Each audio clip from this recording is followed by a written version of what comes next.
Hey, how's it going? And welcome to The Guitar Effect. My name's Rob.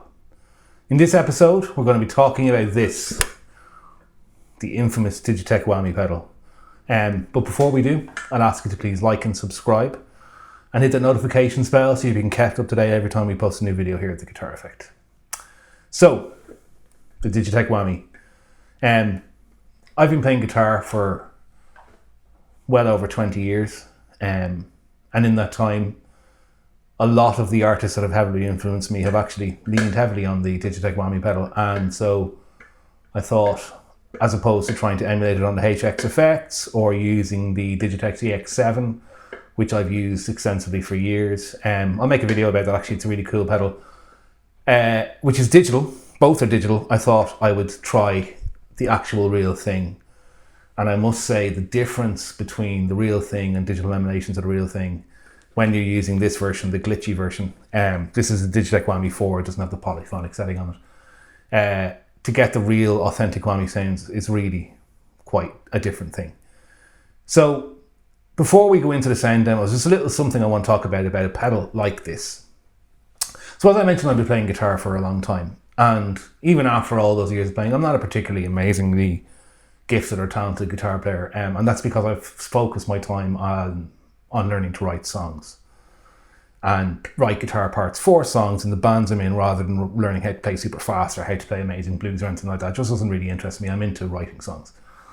And every so often a pedal comes along that's a real inspiration machine to help you to write parts, to help you to write riffs. And even when I was using emulations of the Whammy over the last 10 years, say, I've written some really memorable guitar parts, at least what I would consider to be memorable guitar parts. It's entirely subjective, obviously, on emulations of this. And when I actually went out and bought this, and I've been playing with it for the last 10 days maybe, I've already started to, again, come up with new guitar parts. So before we get into the sound demos, I'll just tell you a little bit about the pedal and how it works, right? So, interestingly, it runs on 1300 milliamps, which is mega high power usage of AC power. So a lot of the time, unless you've got something that has a very high output AC jack on your power supply, which I happen to have on the Mosky ISO 6 power station, you'll need to run this on its own power supply, which is an interesting thing about it. Also, it has MIDI, which will allow you to do program changes to select any one of the different settings on it.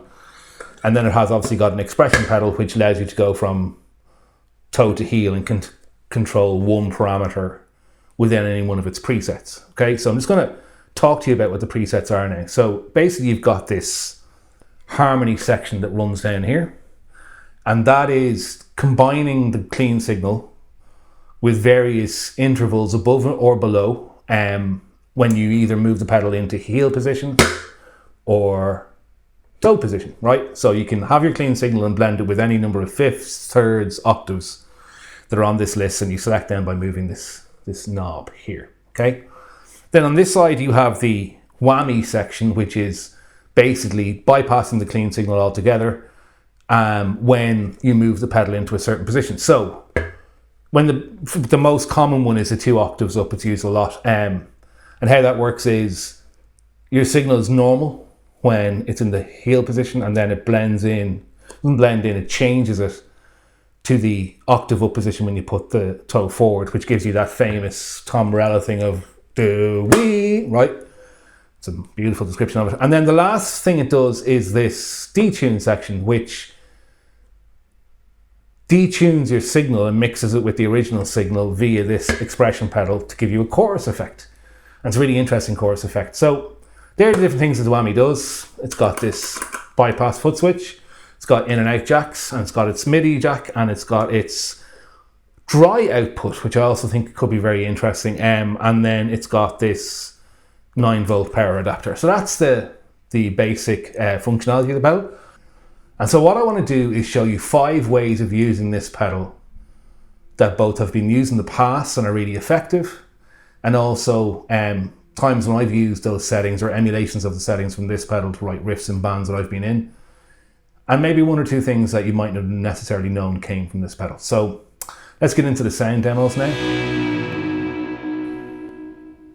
So the first thing I'm going to demo is the sort of Johnny Greenwood bend style octave up sound from Iron Lung. And I'm playing a parts caster, which has a mahogany body and it has a Digitech Chapter T humbucker in the bridge. And I'm playing through the clean channel of my Koch Studio 20 with the gain slightly pushed, and you get this sound. I have a bit of tape delay on from the Joyo Aquarius. So bringing the whammy into play. The first setting on the whammy, on the harmony side, is the 1 octave up and 1 octave down. So when the pedal's in the heel position, it's 1 octave down. As I bring it through, it brings in the 1 octave up. And this is the sound for Iron Lung.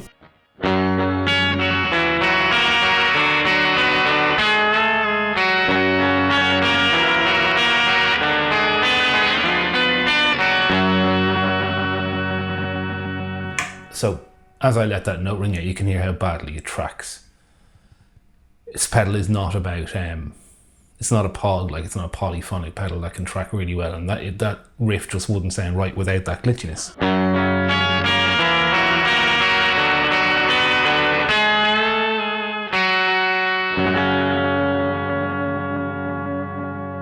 So it's not just about learning to play Iron Lung and having the right sound and getting the satisfaction, which, by the way, not having had a whammy and tried it with loads of different pedals for about 20 years is incredibly satisfying when it sounds exactly right. The other thing then is inspired by that, I used that effect in a song from a band I was in maybe 3 years ago. It was the last single before the band split up. And the song was called Driving with the Lights Out. And first of all, here is a guitar part with no whammy on. It simply went like this.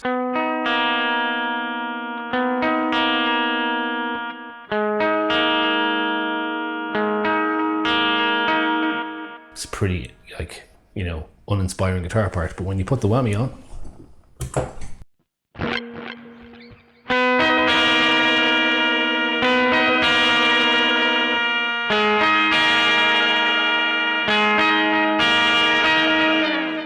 and it worked pretty well. I'll just give you a listen to that track now. Here's a little clip from the video.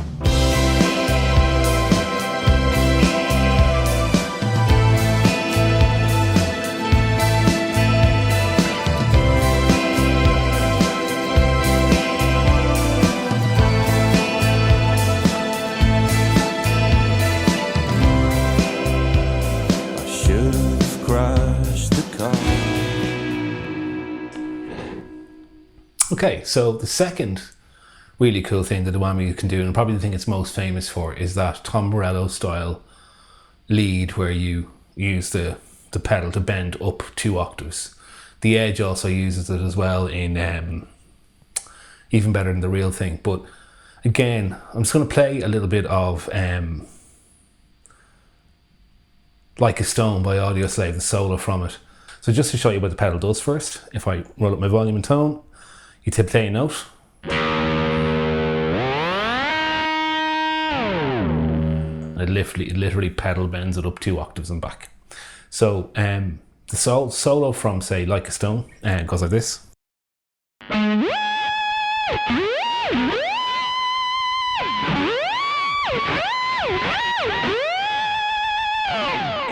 Which is an extremely Tom Morello-ish guitar part, right?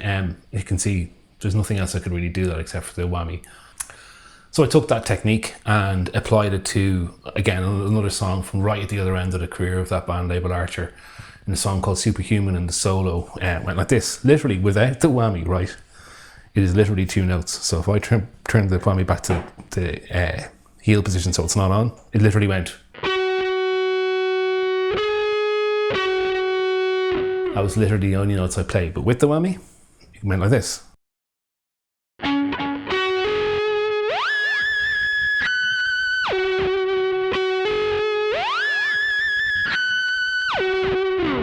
That was the only pattern in the solo in the song. I think may have been some other bits. I'll give you a listen to that.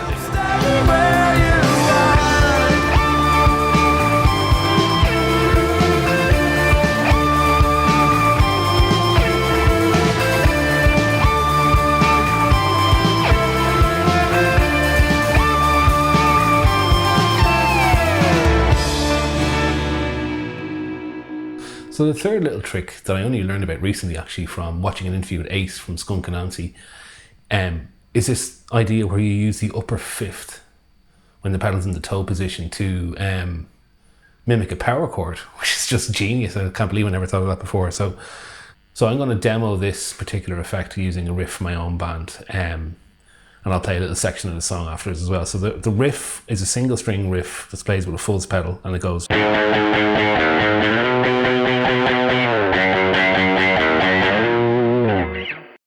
So you could play it with power chords by going.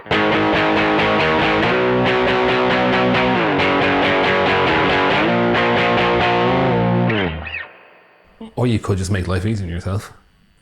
Hit the whammy pedal and go.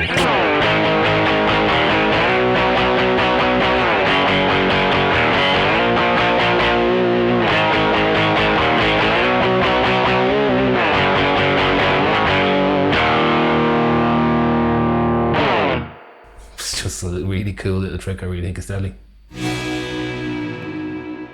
So another kind of maybe sometimes overlooked thing about the whammy is it does a mean 80s chorus sound with the detune function. So I have a regular, I'm just going to turn off the pedal first of all. I have a regular guitar sound here.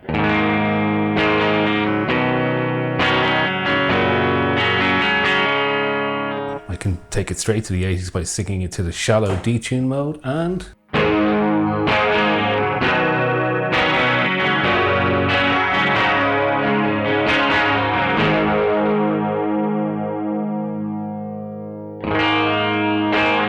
I can control the amount of it with the expression pedal.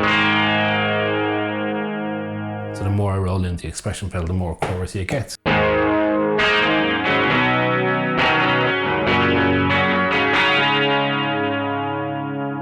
More chorusy.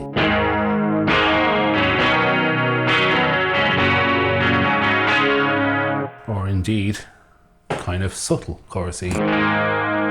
Still there, like almost has a flangery kind of effect about it. Really cool effect, and I can switch it to the deep setting. It's the same thing, it's just more pronounced. So again, right back at the heel position. Switch it right in.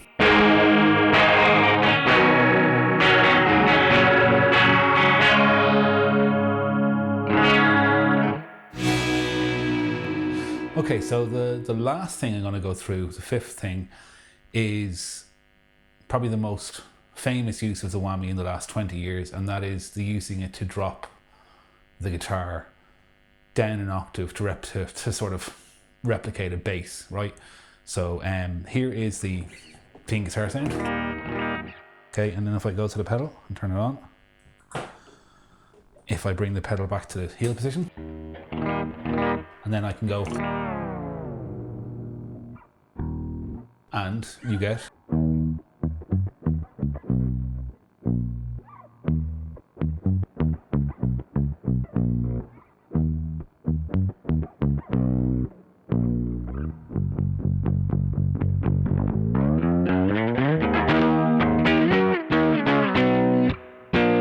You get the idea. That's a whammy pedal. I think it's even a whammy pedal on the record, though I'm not sure. I was just listening to it there, and it's definitely quite a quirky sound. It's like he's going. It's a cool sound, however he's doing it, but I'm pretty certain he uses a whammy live to get that effect. So that's the first thing that the octave down is really good for. And the second thing, if I turn on an overdrive pedal, now this wasn't done with an octave pedal, but again, a hugely famous octave down effect that has been used recently is on Lonely Boy with a black key. So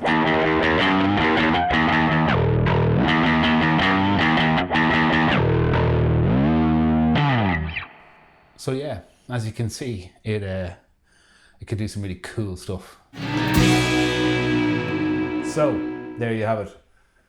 The great and infamous Digitech Whammy pedal. It's done so much for alternative rock music. It's really amazing piece of kit.